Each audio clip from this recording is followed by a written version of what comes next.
प्रिय भाइयों और बहनों, आज के सुसमाचार से हम जानते हैं कि ईश्वरीय राज्य का बीज छोटे से छोटे होने पर भी धीरे धीरे बड़ा होकर फैलता जाता है।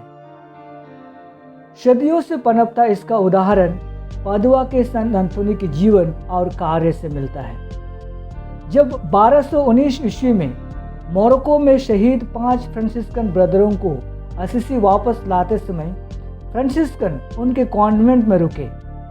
उस समय जवान फादर फेर्नांडो गेस्ट मास्टर थे।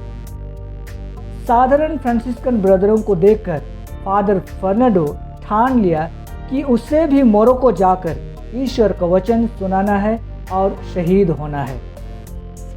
अधिकारियों से बात करके अगस्तियन धर्म समाज छोड़कर फ्रांसिस्कन में शामिल हुए और नया नाम अंथोनी रखा। बाद में मोरक्को भेजा गया, पर तबीयत खराब होने के कारण वापस आना पड़ा। एक दिन फोरली शहर के फादर अभिषेक में प्रवक्ता तैयार नहीं होने पर अचानक उनका गार्डियन या अधिकारी उसे प्रवचन देने के लिए अनुरोध किया।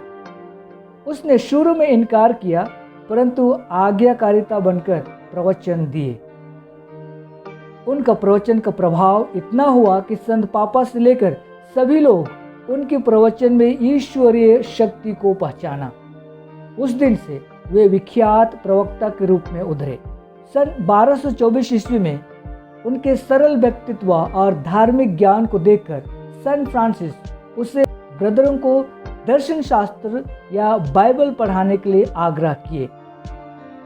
एक बार रिमिनी शहर के लोग उनको सुनने से इनकार किए, तो उसने पास के समुद्र तट के मछलियों को प्रवचन देने लगे। मछलियों के भारी समूह उनको सुनने आए। उसे देख लोगों का हृदय बदल गया और वे अंतोनी के पास आकर प्रवचन सुने। संत अंतोनी को खोई हुई वस्तु या व्यक्ति और खोई हुई आत्मा को पाने का संरक्षण संत माना जाता है। इसके पीछे उनके जीवन की एक घटना है। एक ब्रदर धर्म समाज छोड़ जाते जाते संत अंतोनी की डायरी भी चुरा ले गया। उसमें बाइबल अध्ययन के नोट्स थे। संत अंतोनी प्रार्थना की और वह ब्रदर कुछ दिनों बाद डायरी वापस लौटा दिया और फिर से धर्म समाज में भी आ गया। 13 जून 1231 ईस्वी में एडिमा नामक बीमारी से ग्रसित होकर वे मात्र 36 साल की उम्र में इस दुनिया से चल बसे। मृत्यु के 1 साल बाद उसे संत की उपाधि दी गई।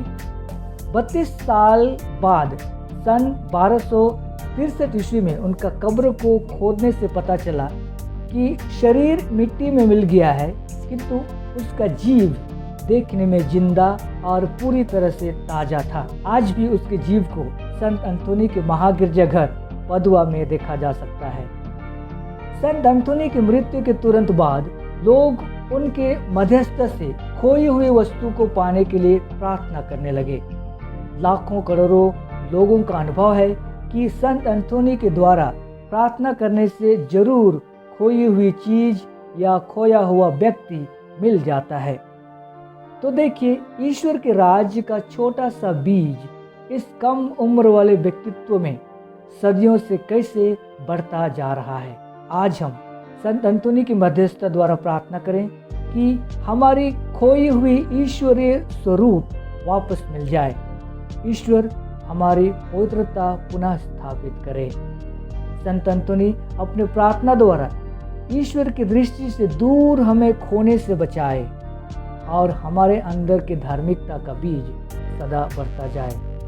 संत अंतोनी हमारे लिए प्रार्थना कर। आमीन।